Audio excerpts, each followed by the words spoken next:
Our great conservation president Theodore Roosevelt said, "Far better is it to dare mighty things, to win glorious triumphs, even though checkered by failure, than to take rank with those poor spirits who neither enjoy much nor suffer much, because they live in a gray twilight that knows neither victory nor defeat."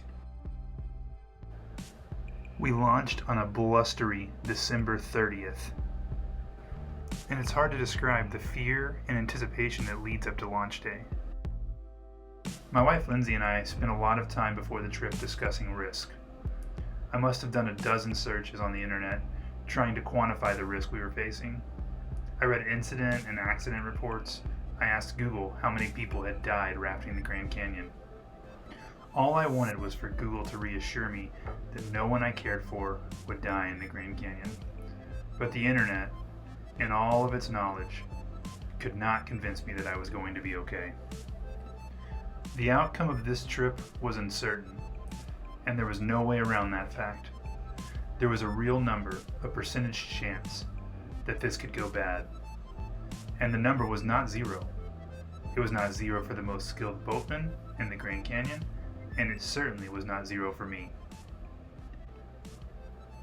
So in the end, the safest thing to do would be not to go, to stay home.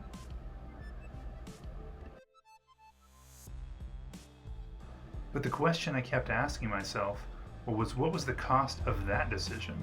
What would I miss? How will I ever know what it feels like to risk, to truly risk? And how will I know when an experience comes along that is worth risking for?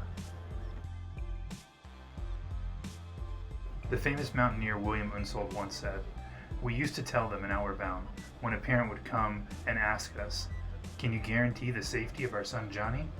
And we finally decided to meet it head on. We would say, 'No, we certainly can't, ma'am. We guarantee you the genuine chance of his death. And if we could guarantee you his safety, the program would not be worth running. We do make one guarantee, as one parent to another. If you succeed in protecting your boy, as you are doing now, and it's your motherly duty to do so, you know, we applaud your watchdog tenacity. You should be protecting him. But if you succeed, we guarantee you the death of his soul.'"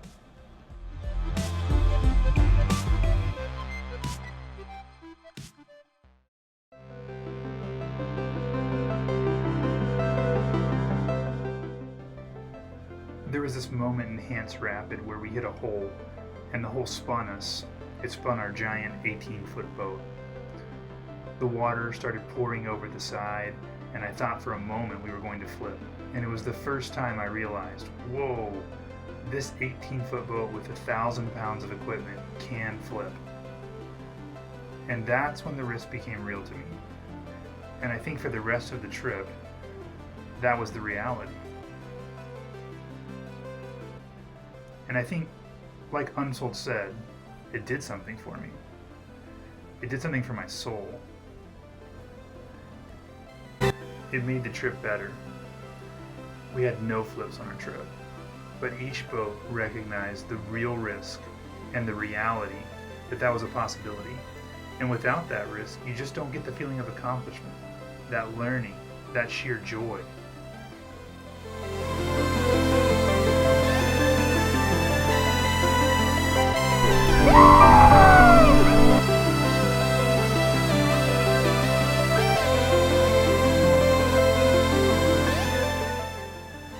I also remember dropping into Horn Creek, and it was this cold day.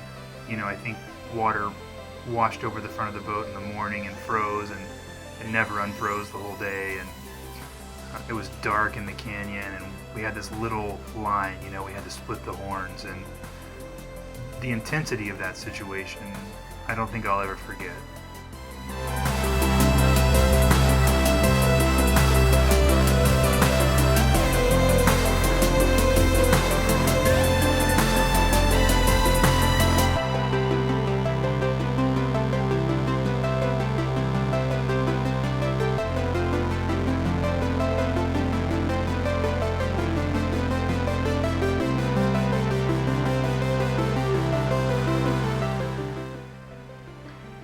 It's automatic now. I know everything I will do from the time I wake up until the time I go to sleep. The scenery will change, the rapids will get easier, and then harder, and then easier again.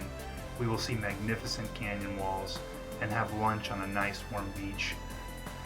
We will narrowly avoid boat-eating holes, or luckily slip over the top of glassy green waves only moments before they break hard enough to flip my boat.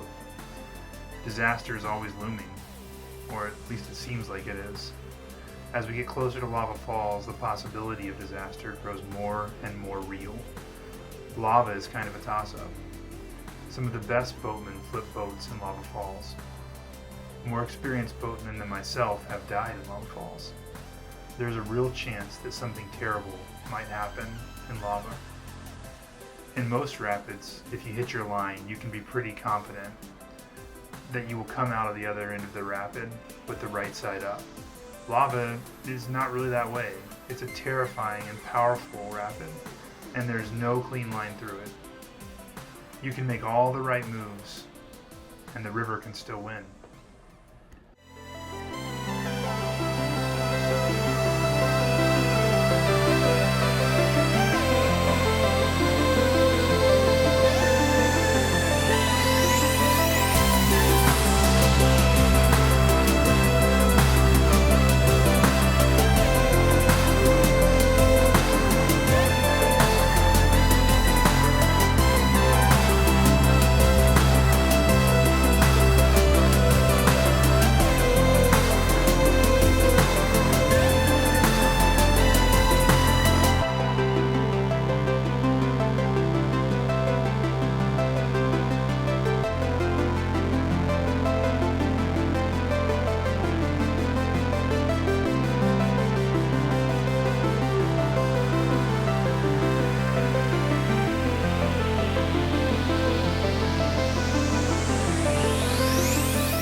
So the thought occurs to me, why not walk? Some of the people in our group were planning to walk. There's no reason that I shouldn't walk. I don't have to run this rapid. But then, isn't that the reason that I came to the Grand Canyon in the first place? Isn't this the test? Can I get to the hardest rapid on the river and walk? What does it mean if I walk? If I walk this rapid today, do I walk every rapid from now on? Do I run from everything scary?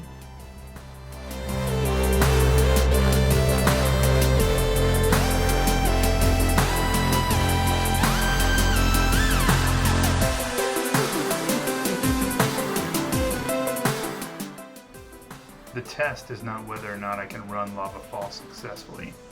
The test is when I'm standing up on the anvil rock, looking down at the rapid. Do I choose to get in the boat and drop over that giant horizon line that's formed at the top of the rapid? The real question that I'm asking myself is, do I believe in the value of this experience? Is there enough to be gained to justify taking this risk? What are the consequences for me if I choose to walk?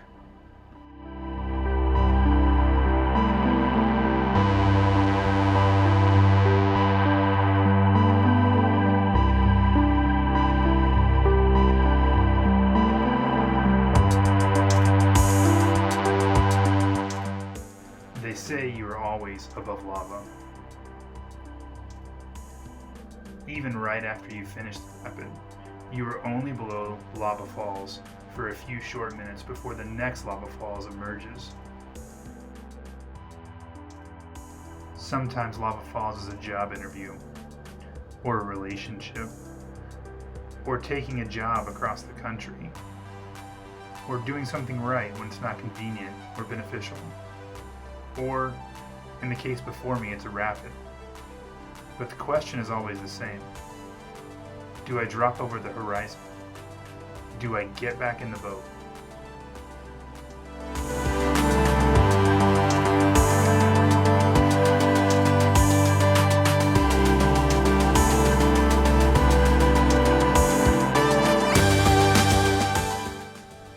Why am I not asleep? I just spent 20 days sleeping on the ground in the freezing cold, and tonight is my first night back in a bed. The bed I'm sleeping in is a king-size bed at the Hampton with a down comforter and extra pillows. I spent the evening soaking in a hot tub with friends and eating pizza and drinking really good beer. There is no reason I should be up at 6 a.m., unable to sleep, missing the river, and worst of all, answering work emails. I know I don't miss the abrupt pain of getting out of that warm sleeping bag in the morning and facing the cold, or getting out of my tent to see how close the rockfall had come to us while we were sleeping. I know I don't miss wearing mittens that are frozen solid until my body melts them. I know I don't miss loading and unloading the boats every day. But I do miss the silence, the pulse of the earth that tells you when to go to bed and when to wake up, and a crazy light show every night framed by canyon walls. I know I miss the purposefulness of being on the river, the mission, waking up and knowing how many miles I need to make that day. I know I miss the randomness, the surging, the turbulence. I am scared that I will miss the people. I am scared that when the closeness of the people is gone, though Lindsay and I will have each other, there will be something missing. I think the in-between spaces that I can't really describe are the things I'll miss the most. I don't remember how life is without jokes around the campfire, the beautiful driftwood, the awe-inspiring canyon walls, the fear of the biggest whitewater I've ever seen, and the people whom I shared it all with. But I know it wasn't as good. I know that when I was there, I was creating a story. I was risking, I was alive. And tomorrow, I may just be telling a story. Or worse, I may be emailing you the story. But another thing I know is that despite all of the anticipation, all of the fear and anxiety, I don't have to wonder what it's like to raft the Grand Canyon. I know what it's like to drop over the lip at Lava Falls.